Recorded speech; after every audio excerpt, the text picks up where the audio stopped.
Here we discuss video syntax analysis.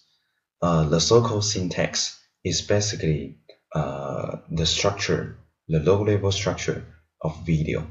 And the topics mentioned here is quite fundamental and the basic process for further video application or further video analysis. So we start video syntax analysis at the beginning of this course.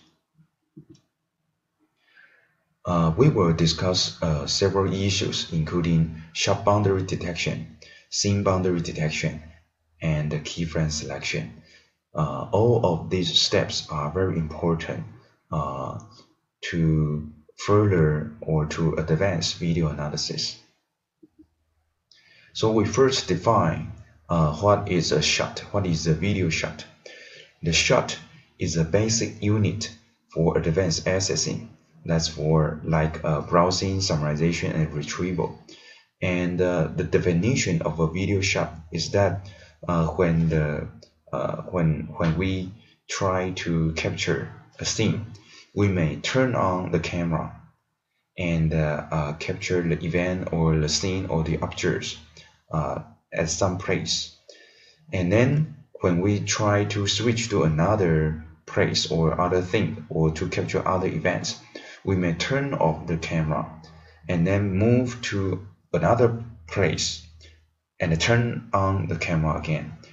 So the definition of a shot is actually a continuous, a set of continuous video frames that belong to the same segment between turning on the camera and then turning off the camera. And the visual content, visual information in the same shot are usually quite similar. Okay, so this is called a video shot. And for a keyframe, basically a shot may consist of many video frames, and actually consecutive video frames would be very similar. So if we try to describe a shot, it would be very expensive to and actually redundant to if we want to describe a video shot, describing all the video frames belonging to this shot is very expensive. So we usually just extract some representative frame of a shot to be the keyframe, so that based on this extracted keyframes, we can appropriately describe most information in the video shot. And the sharp boundary detection or sharp change detection is the very basic process for video analysis. So what's the challenge, technical challenge of such task? The first one is a large camera or object motion. If there are large or significant motion in videos, we maybe falsely detect many sharp boundary, okay, because the video content change very quickly. But actually, all this visual content may belong to the same event or belong to or capture at the same place. Another challenge is the editing effect like dissolve, wipe, and fade, and such gradual transition may cause the difficulty of shot change detection. And another challenge may be due to the flashlight. Okay, so when a flashlight occurs, the visual content suddenly change a lot and suddenly recover to original frames. So the flashlight is often cause the difficulty in detecting the video shot change. And the shot change can be roughly categorized into two types. The first one is called abrupt change. That is also called hard cut. And such hard cut occur in a single frame when stopping and restarting the camera. So when the visual content change abruptly within one frame, so from frame T we have we have a visual content, and when the visual content change largely at frame T plus 1, we may say that this is a abrupt change. Another type is called the gradual transition. That is also usually caused by editing, and to make the video transition more appealing, so the editor may impose several types of gradual transition, like fading in. Fading in means the gradual increase in intensity starting from a black frame. So it usually occurs at the beginning of a video. So the video starts from a black frame, and then gradually the real scene appear. So the intensity value increase gradually. Another type is called fade out. So that's the opposite case. So the gradual decrease in intensity resulting in a black frame. So this effect often occurs at the end of a video. So the video frame, the intensity value of the video frames gradually decrease and finally turn to black. And also dissolve. Dissolve is usually used in to transit from the end of one clip to the beginning of another clip. Okay, and also wipe. One image is replaced by other another with a distinct edge that forms a shape, or there may be some patterns, geometric pattern, to replace one video frame with others. So here are some examples of such change. So here the case A is the hard cut. So from frame 1, 2, 3, so there is a significant change from frame 2 to 3. So this is a hard cut. The dissolve, we can see that at frame 2, the frame 2 is actually a linear combination of frame 1 and frame 4, and maybe 75% of 75% color information are from the frame 1, and the remaining 25% is from the frame 4. Okay, and this constitute the second frame. And at frame 3, maybe 75% of color information is from the frame 4, and the remaining is from the frame 1.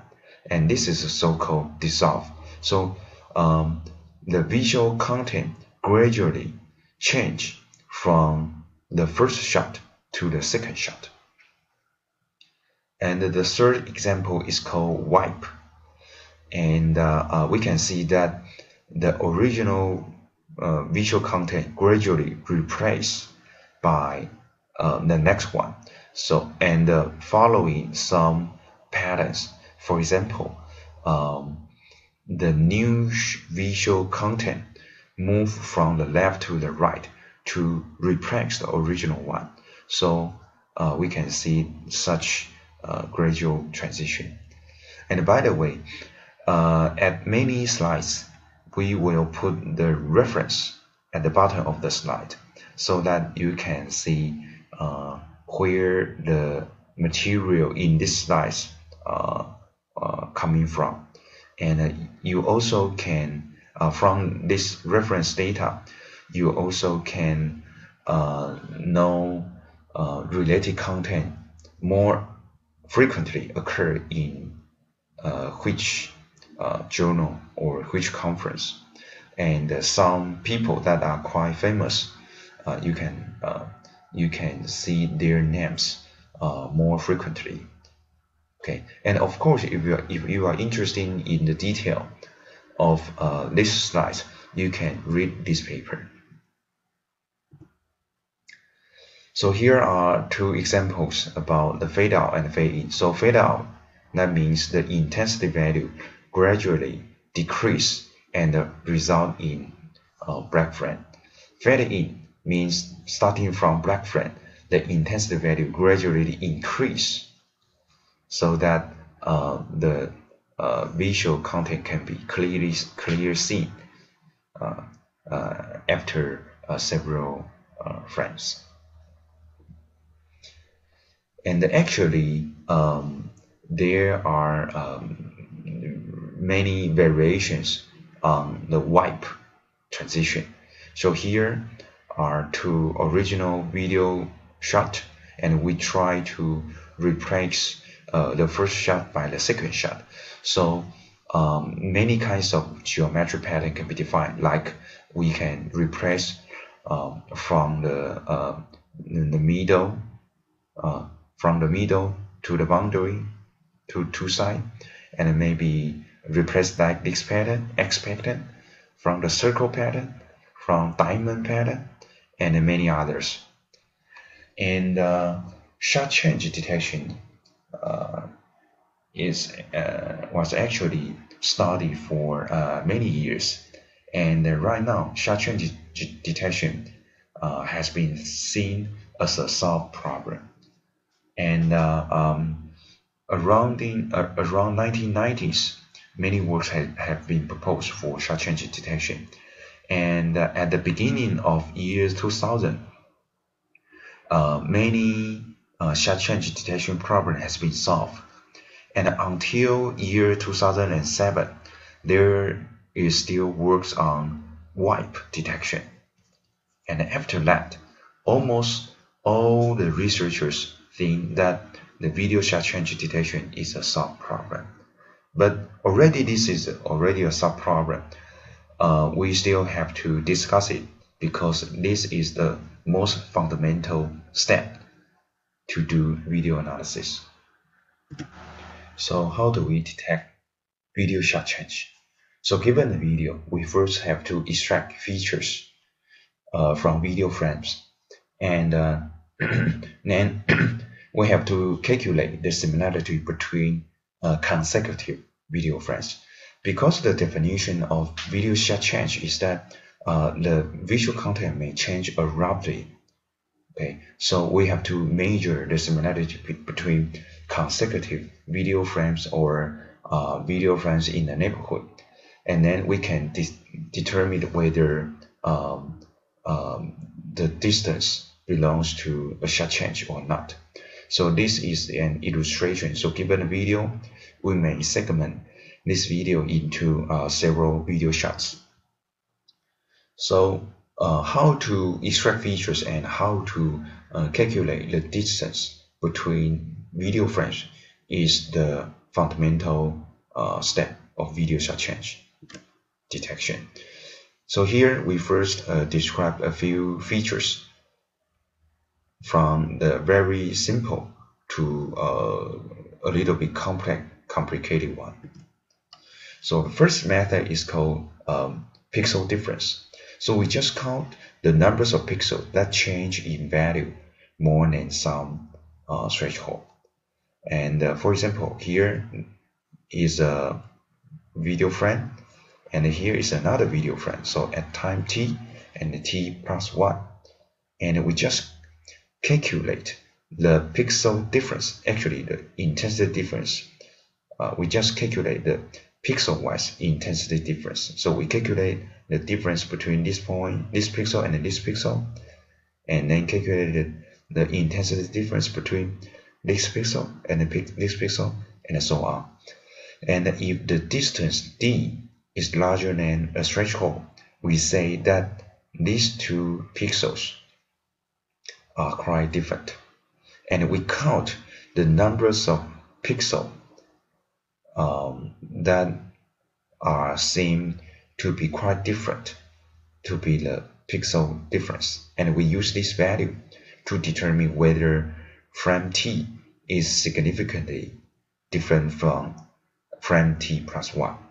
Okay, so this method is very simple, but it may be sensitive to camera motion. So you can expect that if there is a little bit camera motion, so at frame t plus 1, the circle pixel may move a little bit, like it moves to here, and the square one may move to here, and this one may be a triangle.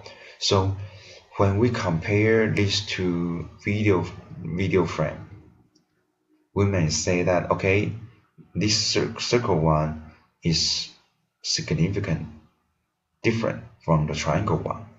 The square one is different from the circle one, and so on.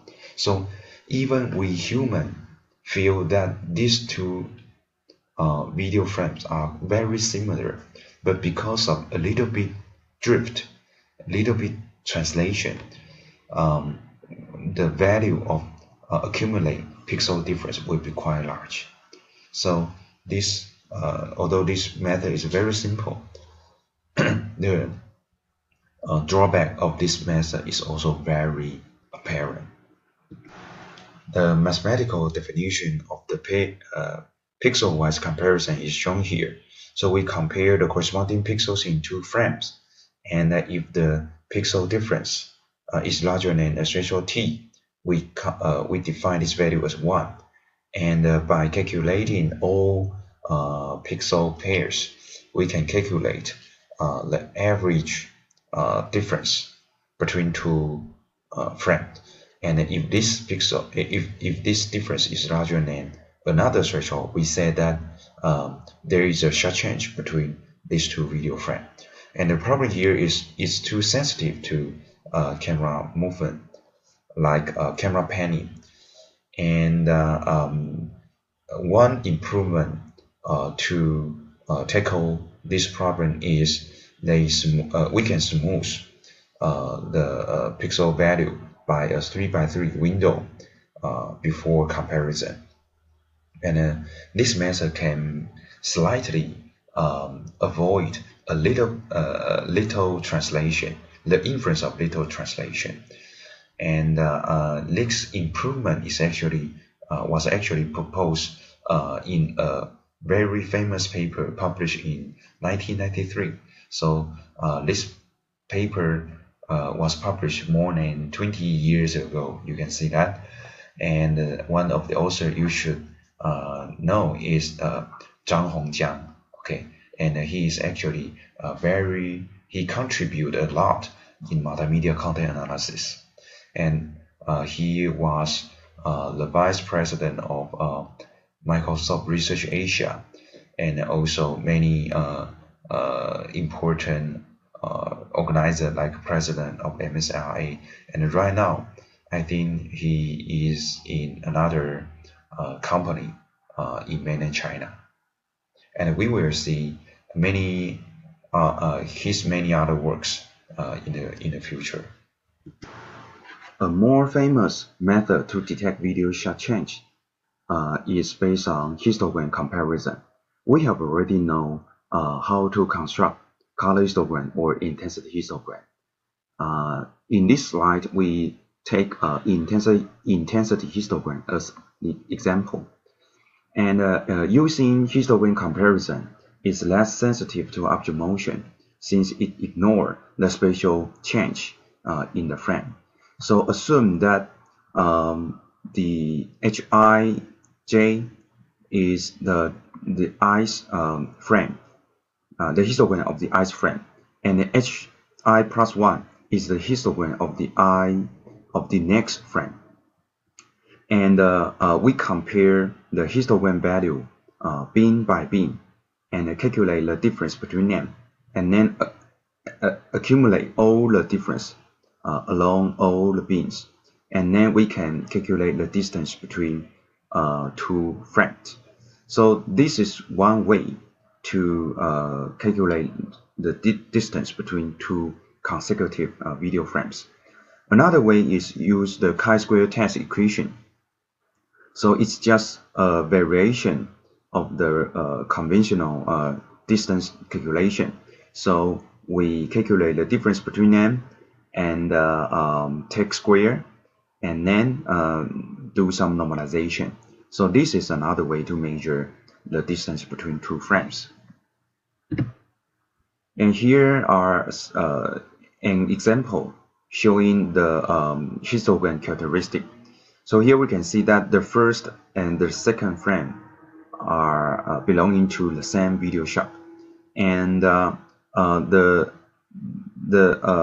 third frame, when we watch the third frame, the visual content abruptly change from 2 to 3, and then the frame number 4 has similar visual content as the third frame.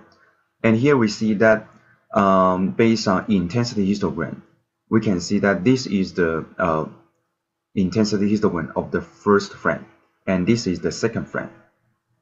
And then we can see that relatively these two histograms are similar. And here, this is the intensity histogram of the third frame, and we can visually see that the distribution is significantly different from the previous two. This is why we can compare intensity histogram to detect video shot change. And if we take a color histogram, we can also calculate the difference. So we can also calculate the difference beam by beam, and we can accumulate all the distance between them, and finally we can get the color histogram difference. By setting, usually we set a threshold for determining whether there is a shot change or not. So if the distance is larger than a threshold, we say that there is a video shot change here. The third method to detect video shot change is considering a spatial layout of video frames. So we divided each video frame into several blocks like this. We divided into 16 blocks, and also divided a video frame into 16 blocks, and we compare the distance block by block. And here is the formulation. We just calculate the mean intensity value for a given region and the variance for a given region. And based on this formulation, we can see that we take the average variance and compare the average intensity value and do some normalization. If this difference is larger than a threshold, we say that the corresponding block pair may be different. Then a camera break can be declared whenever the total numbers of sample area whose likelihood ratio exceeds the threshold. Okay, and basically this method raises the tolerance of slow and small object motion from frame to frame. So they take more about the spatial information, because they just compare difference. They just calculate the difference block by block. They don't compare the holistic representation of video frames. Another way is to considering the age information. So assume there is a frame T and another frame T plus 1. We can obviously see that there is a shot change here, and we detect age pixels. We detect age pixels from each frame. So here is the age pixels at the frame T, and here are the age pixels from the frame T plus 1. And if you have taken digital image processing course, it's easy to employ any age detection method to detect the age pixel.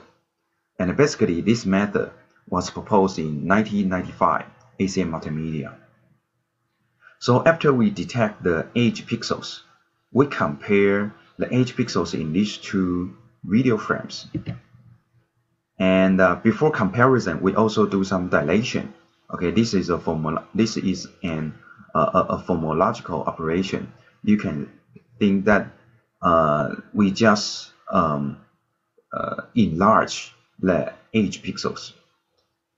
Okay, then we will compensate the global motion. We employ some motion estimation method and compensate the global motion, and we calculate the edge change fraction and compare the entering and existing edge.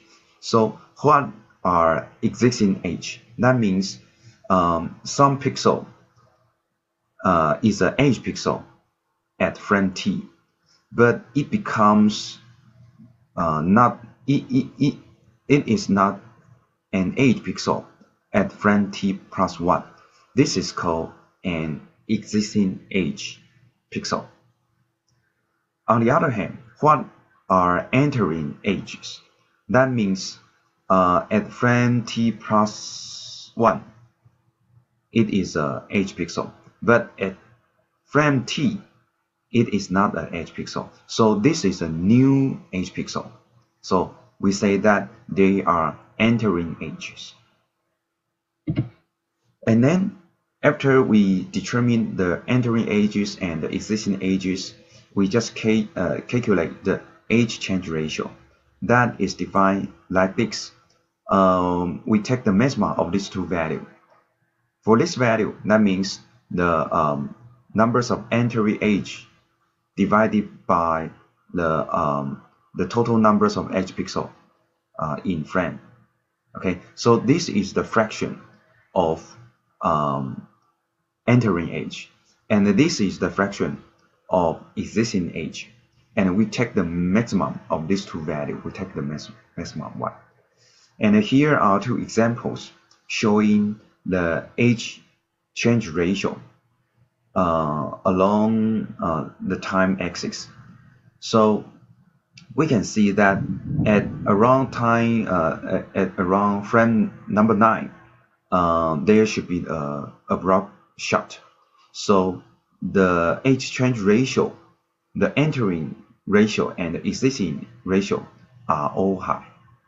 Okay, and when there is a dissolve gradual transition, the ratio of entering pixels and the existing pixel also increase, but not as high as abrupt shot. Okay, so when we take the maximum of them, we can get these values, and we can clearly see that when there is a hard cut, the edge change ratio will be very high. When there is a gradual transition like dissolve or fade out, the values also will be increased. We also can use motion information to detect video shot change.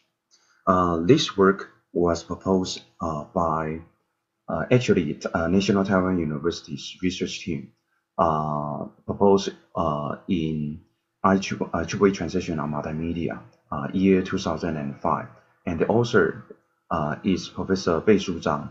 Professor Bei is actually one of the famous researchers in image processing. And they propose that we can use the direction of motion prediction to be the cues for shot change detection. So if the videos has been compressed into MPEG format, and as we mentioned before, in MPEG coding standards, we have I frame, P frame, and B frame.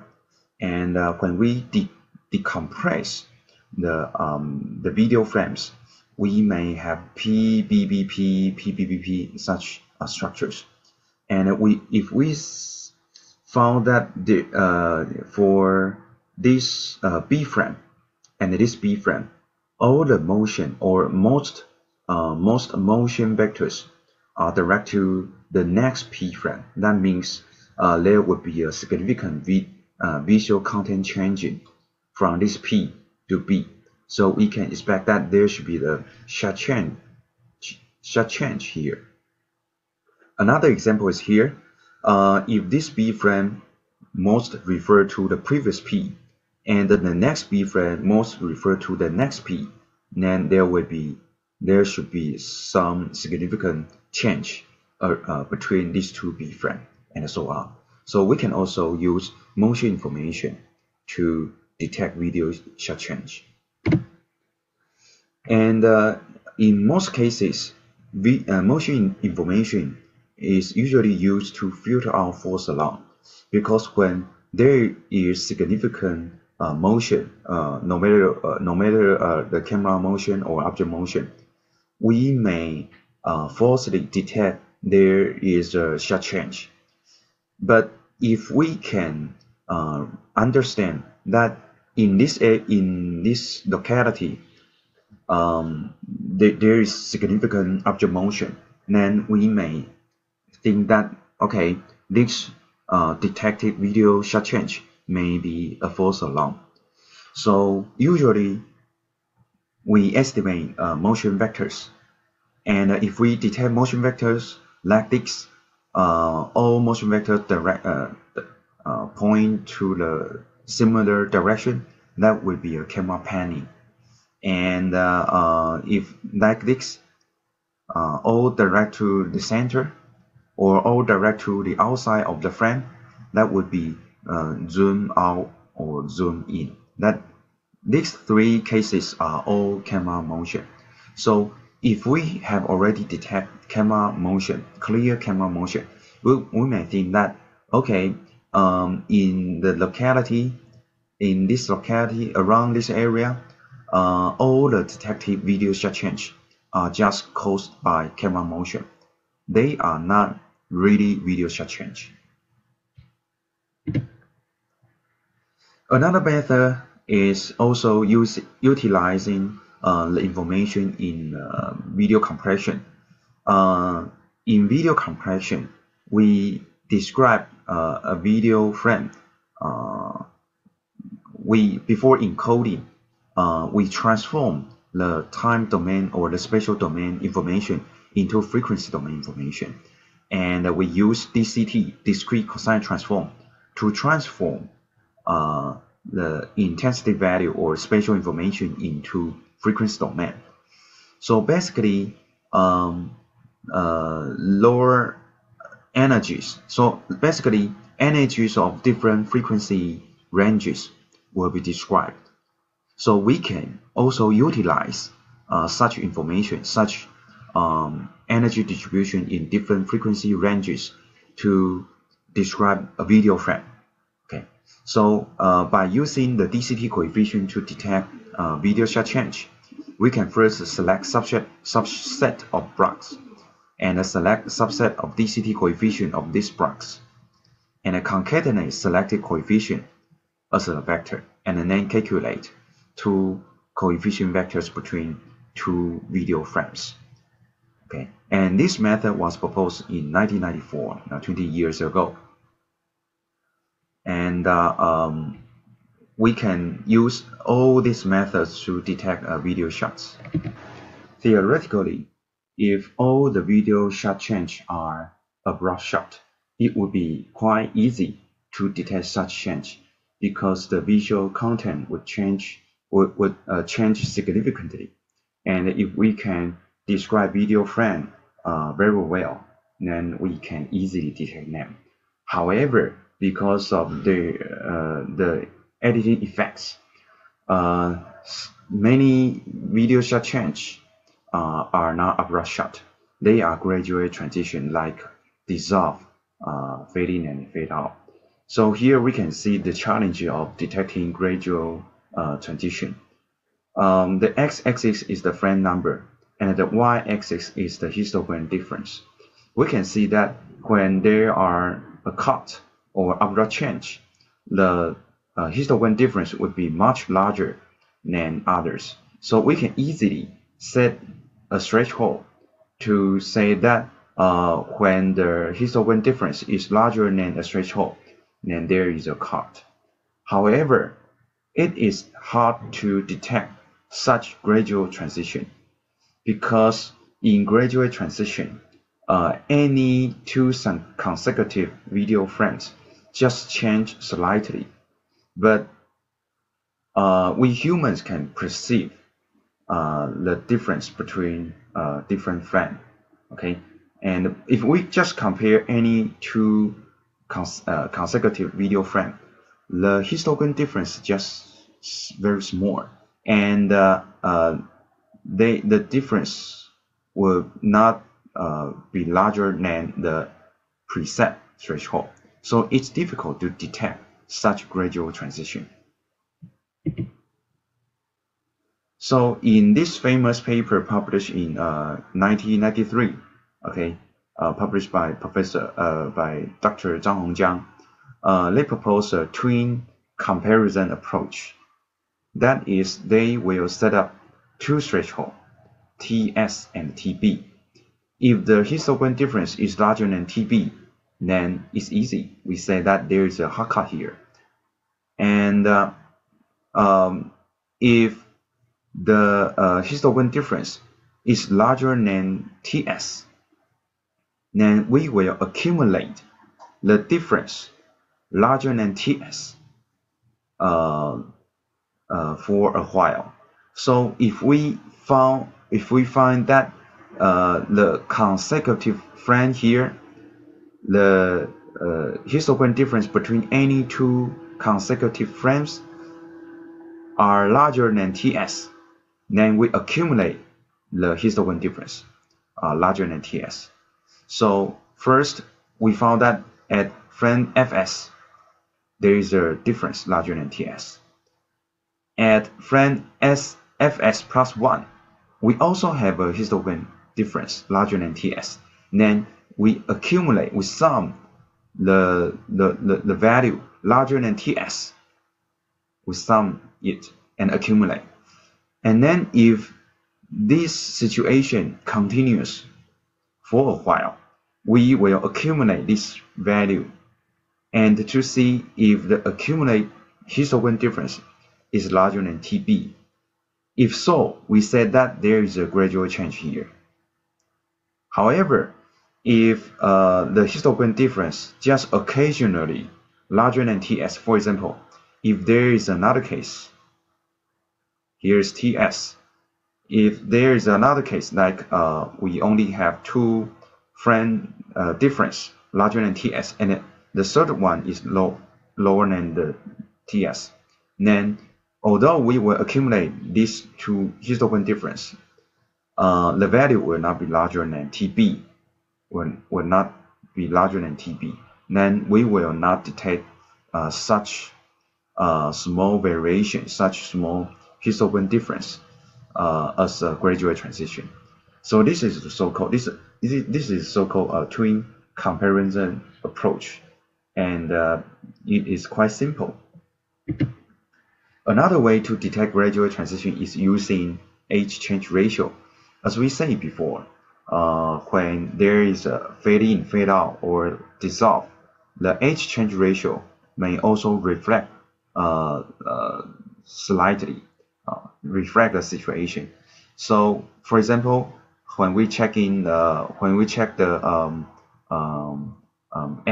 ratio of entering pixels. So when there is a fade-in effect, the ratio of entering pixel will increase and gradually decrease. And when there is a fade-out, the ratio of existing age will quickly increase and quickly drop. Okay, so we can also use the age change ratio to detect gradual transition like fade-in and fade-out. And actually, this method was proposed in 1999 by Leonhardt. This is also a very famous paper for video sharp change detection. And about dissolve, the increasing is now so apparent, but we can also see the variation, okay, which is larger than common case. So we can also set a threshold to see whether a dissolve occur or not. Among various gradual transition, wipe is the most difficult one to detect.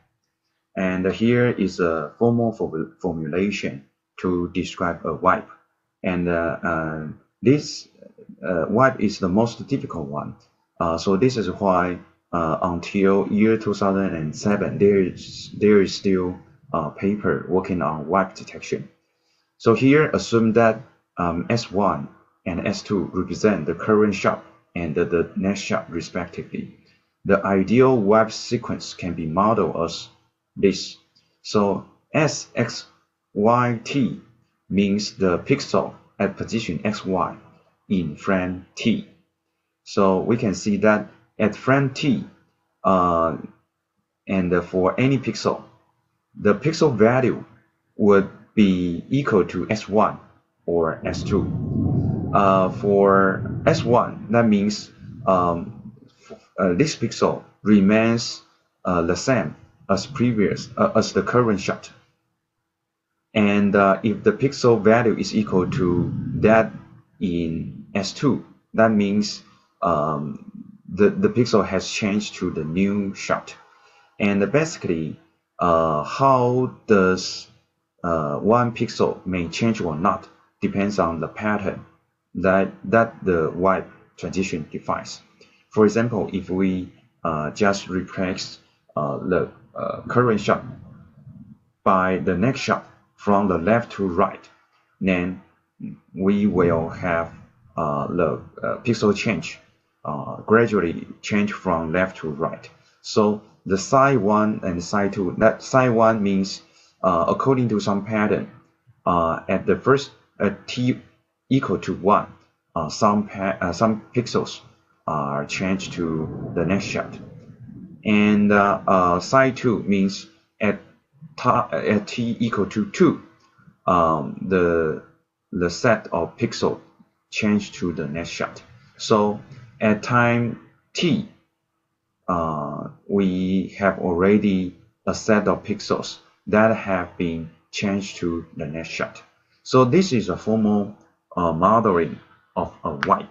And if you are interested in how to detect such wipe gradual transition, please refer to the paper we mentioned above. So after introducing a few simple methods to detect video shot, so the next question is, how do we evaluate these methods? Okay, and usually we measure the performance of video shot change detection by precision and recall. And these two evaluation metrics are original from information retrieval. Okay, the precision means the percentage of retrieved items that are desired item. That means if we have developed some system, and for example, our system detect maybe 10 video shots, and among these detected 10 video shots, only 8 of them are really video shots. Okay, then the precision is equal to 8 divided by 10, so it's 0.8.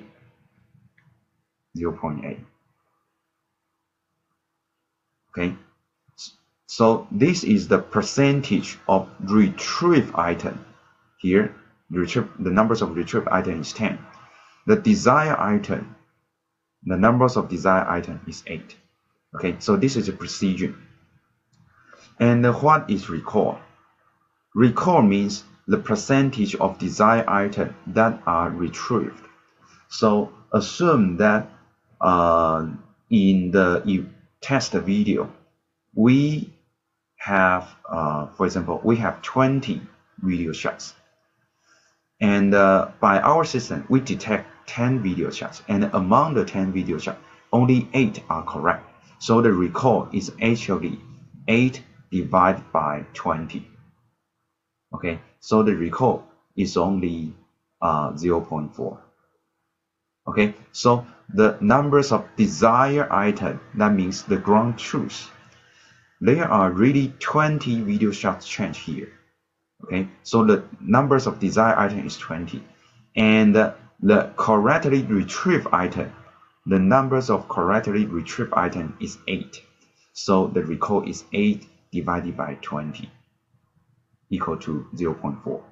And these two values will be used in many multimedia content analysis applications.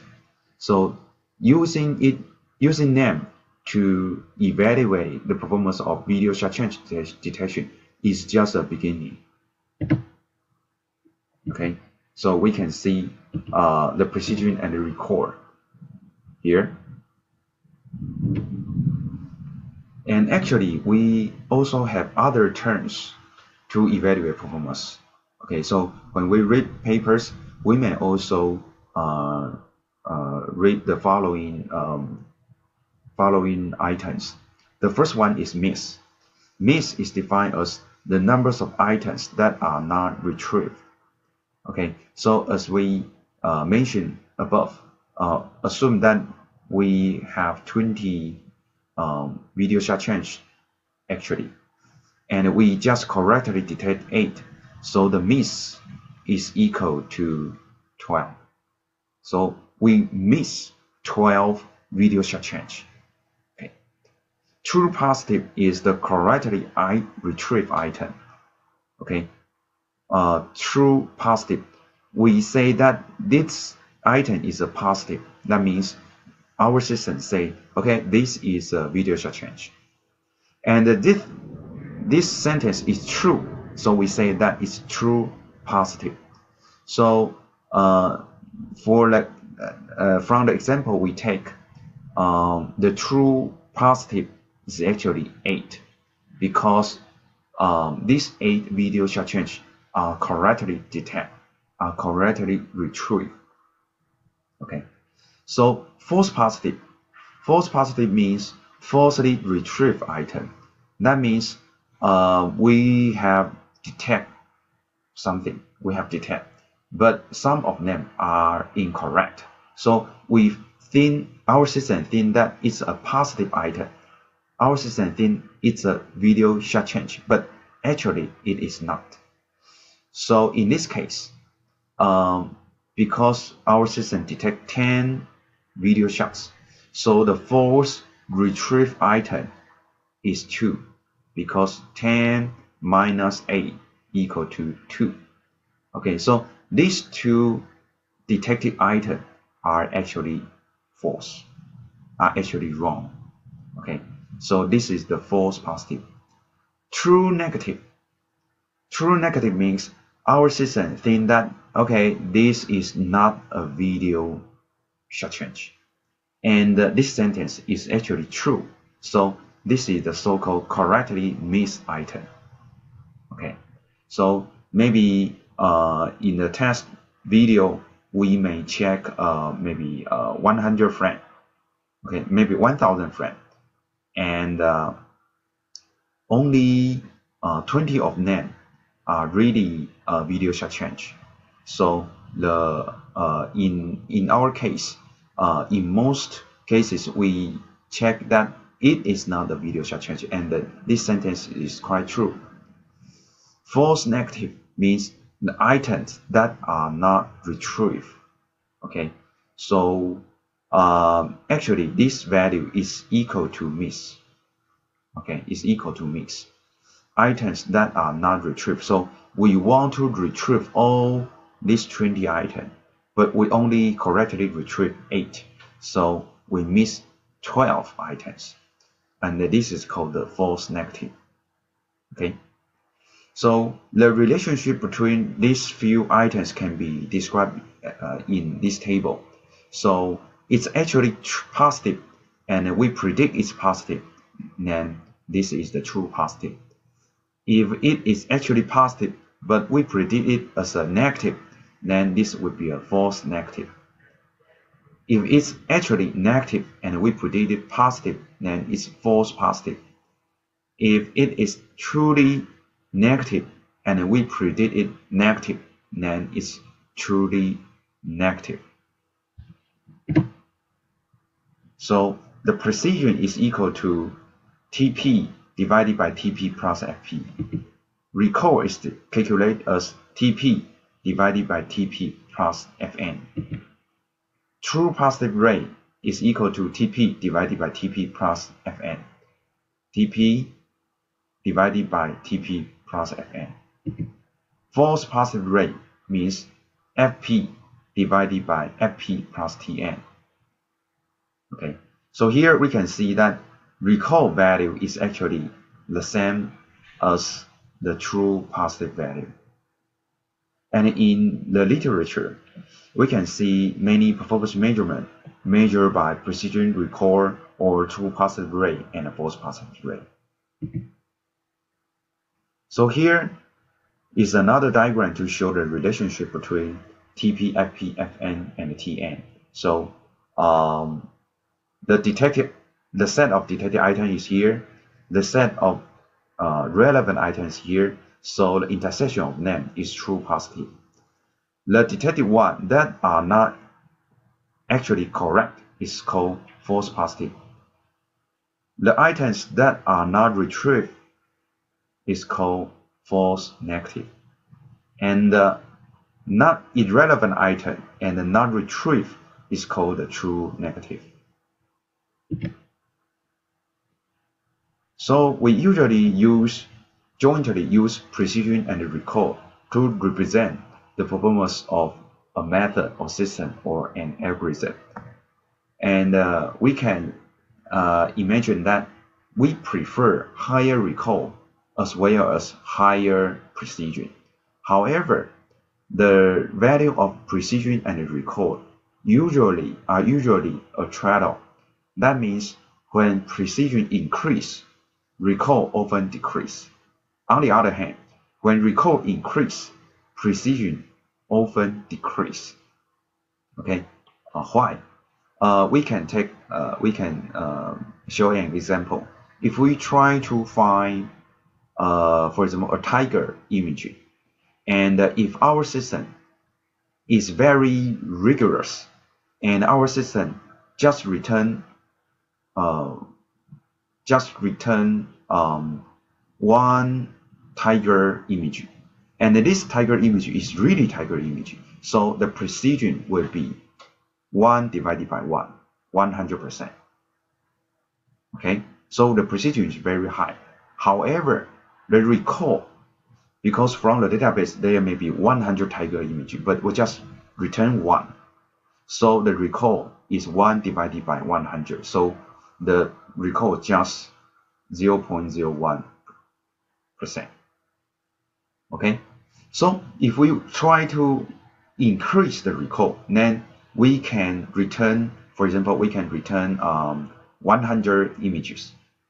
Okay, and if we return 100 images, the precision, maybe from the 100 image, the precision if we assume that the numbers of correctly returned tiger image is just maybe 50, so the precision is 150, and the recall is from the because we correctly retrieve 50 tiger images, and the ground truth is 100, so the recall increased to 0.5, but the precision also decreased from 100% to 0.5.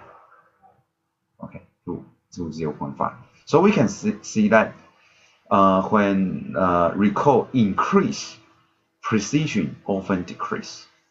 Okay, so if we jointly consider precision and recall, we usually draw a curve, precision recall curve like this.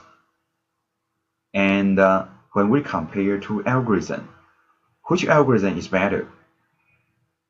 Okay, the answer is the curve more closer to the right top button is the better, because if there is a curve here, that means we have higher recall with higher precision.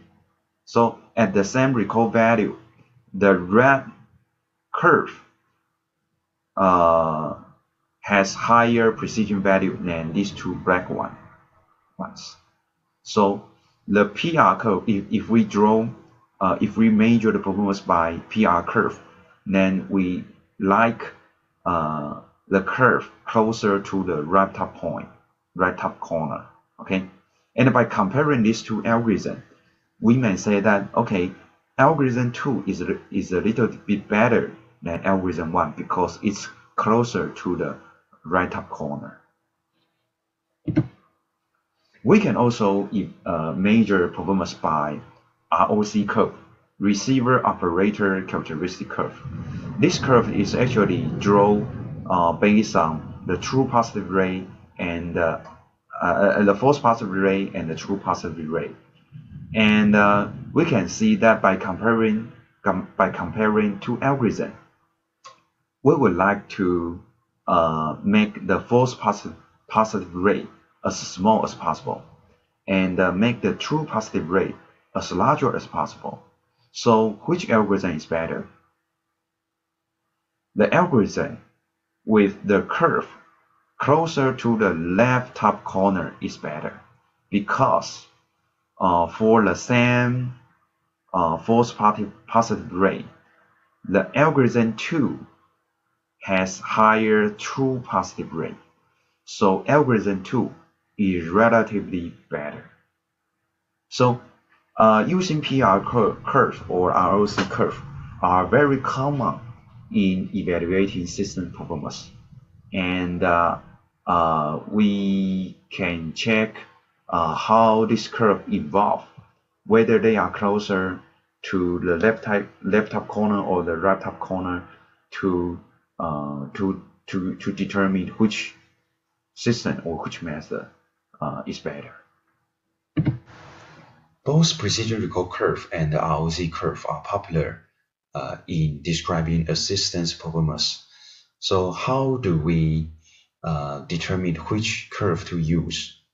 In a paper published in year 2006, published in the Conference of Machine Learning, the scholar says that ROC curve may be more optimistic of an algorithm's performance if there is a large skew in the class distribution. That is, when we try to draw the ROC curve, we have to calculate false positive rate and the true positive rate. And the false positive rate is equal to the numbers of false positive divided by false positive plus true negative. And in the real system, the numbers of true negative would be much larger than all others. So when we calculate the false positive rate, the denominator, one of the denominator would be quite large, and thus the false positive rate may be underdetermined, or the value of false positive would be quite small because we have very big true negative. So this is why they say that ROC curve may present an overly optimistic view of a system's performance. So here we say that the numbers of true negative may greatly exceed the numbers of positive example, and thus a large change in the numbers in false positive can lead to a small change in the false positive rate. On the other hand, precision compare false positive to true positive and better catch the algorithm's performance. So this slide is just for your reference when you try to use PR curve or ROC curve to present your system performance. Both curves are fine to present the performance, but if you want to more deeply or more faithfully show system performance, we are more familiar with the PR curve. So we have already introduced several methods to detect video short change, and right now we will show you some example showing the performance comparison between different methods. So here we compare methods including histogram difference, region histogram difference, running histogram, motion compensate, pixel difference, density coefficient difference. Okay, and here histogram difference means we calculate the difference between two frames based on the whole histogram.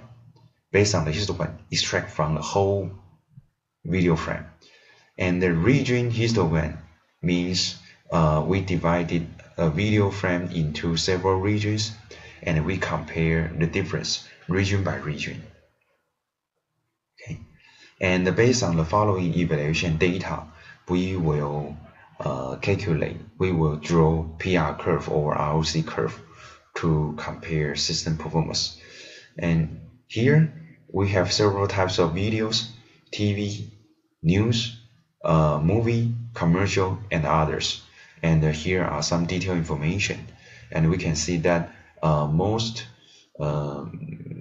shot change are hard cuts, and there are also some gradual transition. So here are some details about the method. So the histogram method is a intensity histogram. So it consists of 64 bits grade level, and we compare video frame difference based on intensity value. And if the distance is larger than a threshold, then we say that there is a video shot change. Region histogram, we divided a video frame into 16 blocks, and for each block we extract intensity histogram and compare distance block by block. Running histogram is the so-called twin method, as we mentioned before. So we define two thresholds, and this method is especially designed to detect gradual transition as well. And they also compute motion vectors. If there is significant motion, just reject the candidate, the video shot change candidate.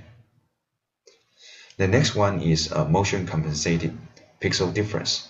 So this is basically a pixel difference method, but compensate with the global motion. So they divided the frame into 12 blocks, and they compute the motion vectors. And then they compute the average residual error. If the error is larger than a threshold, then it's detected as a cut. And then they use cumulative error to detect gradual transition. And they use motion vector. If there is significant motion, just reject the video shot change candidate. The final one is the density difference. They concatenate 15 density coefficient to form a vector and compute the distance between video frames based on such vectors, and set up a threshold to determine video shot change. So here are the PR curve of different methods using to detect video shots in TV program. So here is PR curve. As we mentioned before, the curve closer to the right top corner is better. So we can see that the best one would be the region histogram and the conventional histogram method. So here we see these two curves are quite good, and also running histogram is also good. Okay, and the worst one is the DCT based method. So the DCT based method is much worse than others. And for news program, we also have the best performance based on region histogram and running histogram. Okay, and we also get the worst performance, much worse performance based on DCT method. And by comparison by comparing this slides with previous one, we can see that for different video content, we may get much different performance because of the variation of different visual content. Okay, so in many multimedia content analysis systems, the performance is often content dependent.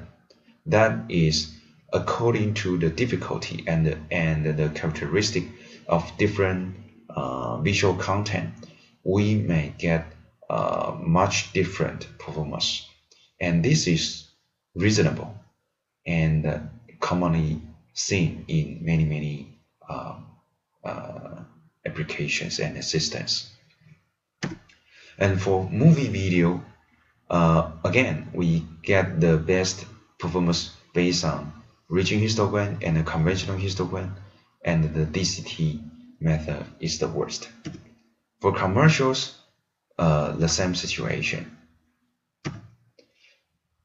If we take all data together, the best one is region histogram, conventional histogram, and running histogram. The worst one is the DCT based method. So if we just detect hot cut, we can see that the curve, all curve approach to the right top corner. That means if we just detect hot cut, the task is easier, so that better performance for all methods can be achieved. So we make several observations here. So basically, histogram-based method is consistently better than others.